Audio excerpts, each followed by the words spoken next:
Misalnya begini, saya orang miskin, nggak punya apa-apa, sudah nggak punya apa-apa, nggak punya jabatan, terus keluarga yang nggak pati loyal, mungkin istri ada ngidolakan kita, bahkan anak kita sendiri juga agak ngidolakan kita. Itu kan sial-sialnya orang, anak kita aja nggak pernah ngidolakan kita.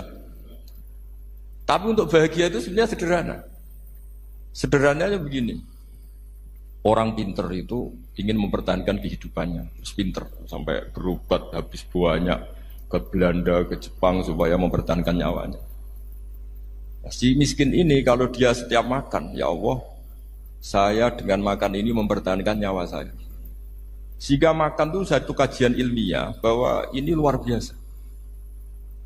Bahwa orang punya Alphard, punya uang 1 miliar, itu tidak mempertahankan sesuatu yang pokok, yaitu nyawa. Orang tidak punya Alphard itu hidup, nggak punya uang 1 miliar hidup. Tapi kalau nggak punya nasi 1 piring, nggak punya air 1 gelas bisa mati.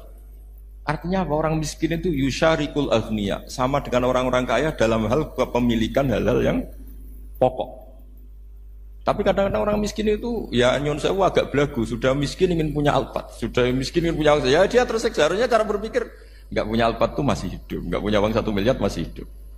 Yang punya Alphard hidupnya juga pakai nasi 1 piring, yang punya uang 1 miliar juga pakai nasi. Ya kalau itu kan sama, saya punya. Kalau gitu kan bisa miskin rasa kaya. Itu memang harus dilatih. Nah, kalau orang kaya kan rumahnya banyak di mana-mana. Memangnya kalau rumahnya banyak di mana-mana terus tidur di sini 1 jam, di rumah itu 1 jam, malah nggak bisa tidur kan? Tetap aja yang dipakai 1 kamar. Itu gunanya apa punya rumah banyak? Setidaknya zaman miskin itu dia berpikir gunanya apa punya rumah banyak, dipakai ya hanya 1. Meskipun suatu saat kalau dia kaya juga berpikirnya agak rubah. Ya penting punya rumah banyak, biar kemana-mana punya rumah. Enggak apa-apa, tapi sementara masih miskin jangan berpikir seperti itu.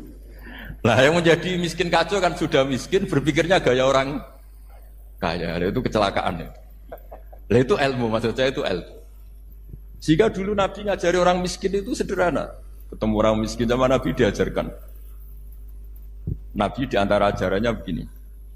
Ada seseorang man asbaha, orang yang setiap harinya mu'afan fi jasadi, dia sehat, aminan fi sirbi, negara dalam keadaan aman, tidak dalam ancaman, indahu qutu yaumi, dia hari itu punya makan, faka'an nama khizat lahu dunya bihadafiriha, berarti dia sudah punya dunia isinya. Karena polanya sama. Buat Presiden Amerika itu yang untuk mempertahankan nyawanya ya makan pokok dan minuman pokok, bukan jabatannya sebagai presiden atau punya uang triliunan. Orang paling kaya di Indonesia juga gitu, untuk mempertahankan hidupnya juga dengan makanan pokok. Dan itu orang miskin punya. Nah, kehidupan paling top itu apa? Ya kehidupan yang mempertahankan nyawa itu yang paling top, lainnya itu enggak. Karena mempertahankan nyawa ini super penting. Dan orang miskin bisa. Nah, saya berharap ilmu seperti inilah menjadikan bumi itu kuat ketika melawan Belanda. Kenapa kuat? Karena mereka gampang syukur. Barokahnya gampang syukur itu selesai dengan dirinya sendiri. Kalau bahasa intelektualnya itu, orang kalau sudah selesai dengan dirinya sendiri bisa berpikir memanfaati pada orang lain. Dulu orang-orang miskin ketika era sahabat, termasuk era para ulama yang mendidik para umatnya, itu selesai dengan dirinya sendiri. Nah sekarang banyak orang miskin juga termasuk orang kaya, bahkan belum selesai dengan dirinya. Wah itu angel, ngajak jihad angel, karena dengan dirinya saja belum selesai. Maka masyhur itu kan ketika perang Tabuk ada orang datang, kira-kira kalau Indonesia pakai beras 4 kilo, ya Rasulullah yang 2 kilo tak kasihkan keluarga kami supaya bisa makan, yang 2 kilo tak kasihkan jenengan untuk biaya perang. Perang Tabuk itu perang tersulit, disebut perang Dhatil Usra. Sekarang hitung saja, ini coba dihitung, mungkin yang bagian kasir tahu. Kalau 2 kilo kali 3.000, umat Islam pas itu sekitar hampir 3.000. Itu sudah 6.000 kilo. 6.000 kilo itu artinya apa? Orang miskin ketika perang membiayai dirinya sendiri, itu satu. Kedua, dengan mental memberi, orang ini tidak tamak. Barokahnya tidak tamak, tidak nyalahkan yang kaya. Efek dari itu apa ketika perang Tabuk? Sumbangan dari Sayyidina Utsman yang jumlahnya besar sekali, yaitu diantaranya 1.000 dinar. 1 dinar kira-kira 4,25 gram, berarti sekitar 4.000 gram. Itu bisa diberikan alat perang. Sumbangan dari Abu Bakar juga bisa dipakai beli kuda untuk perang. Nah bayangkan kalau kebutuhan orang miskin ini untuk makan itu nggak mau urun, wah saya miskin nggak perlu urun, saya miskin dipakai alasan terus. Maka jumlah 3.000 ini akan mengurangi anggaran untuk belanja peralatan perang karena untuk konsumsi orang miskin. Dan gitu kadang mangane tanduk itu kan repot. Wes miskin mangane tanduk, nak antri mo kan ribet. Artinya apa? Perang ini tidak fokus karena ngurusi konsumsi untuk orang-orang miskin. Nah, dulu zaman Nabi orang miskin pun semuanya heroik. Mereka dibantu gak mau, inginnya bantu. Sampai dicibir sama orang munafik. Apa gunanya sedekah 2 kilo? Perang ini perang besar antar negara. Pas itu mau perang melawan Romawi.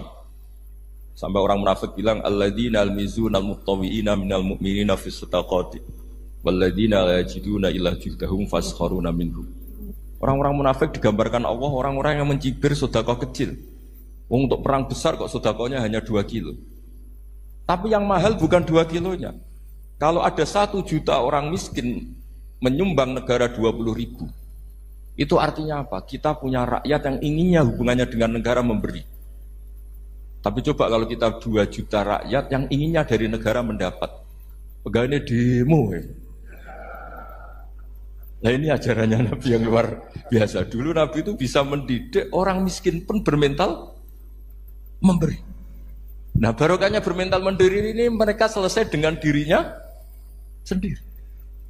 Coba kalau mereka tidak bawa makanan sendiri ketika perang, mungkin kuda yang untuk perang, terus mereka berpikir, bu ini saja disembelih supaya kita bisa makan. Ribet kan?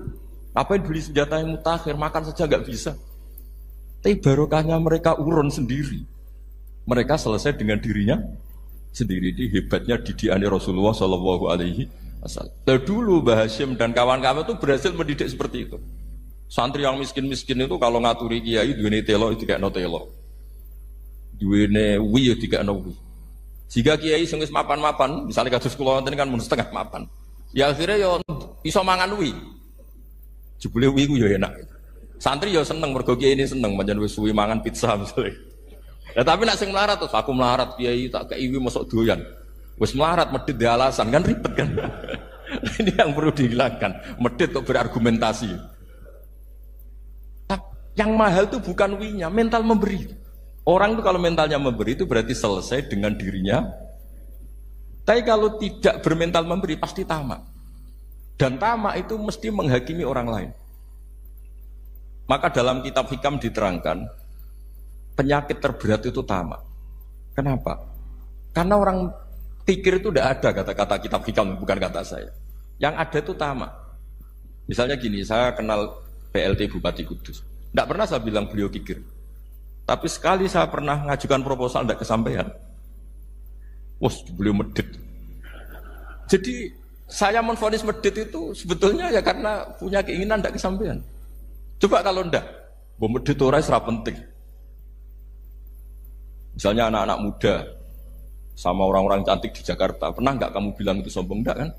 Setelah kamu bilang, Mbak aku ingin kenal tidak sampean, terus dia agak mau, baru kamu bilang sombong karena keinginan kamu tidak. Nah, bayangkan kalau orang bermental tomak kayak apa bangsa ini. Nah, sahabat itu dididik oleh Nabi, tomak itu selesai karena keinginan mereka memberi. Sehingga Indonesia bisa merdeka begini itu barokahnya didikan ulama, semuanya ingin memberi. Dulu belum ada negara, tentara-tentara kemerdekaan kalau di kampung-kampung itu ya dibiayai donatur-donatur, termasuk mbah saya, buyut saya dulu. Itu berapa ton aja beras untuk pasukan Hizbullah, pasukan TNI. Di Aceh ada Dawud berih, ada yang baca berueh. Jadi baca aja kayak kira asap ada yang berih, ada berueh. Saya juga gak tahu orang Aceh kalau baca berih. Nyumbang berapa emas untuk kemerdekaan Indonesia. Yang Kesultanan Jogja Legowo. Jogja tidak lagi negara tapi diberikan bagian dari Indonesia dan seterusnya. Nah, jadi semua ini barokahnya didikan Rasulullah SAW yang diteruskan para ulamanya bahwa nomor 1 didik masyarakat itu bermental memberi. Dengan bermental memberi apapun kecilnya ini selesai dengan dirinya sendiri. Itu kalau sampean nggak punya mental memberi nanti pulang dari Pemda, sok acara kabupaten berkata ini tok ribet itu. Awas itu, bar ngaji langsung lali berarti sampean. Sudah kalau nggak urun ini sudah luar biasa, nggak urun untuk berkat itu sudah luar biasa.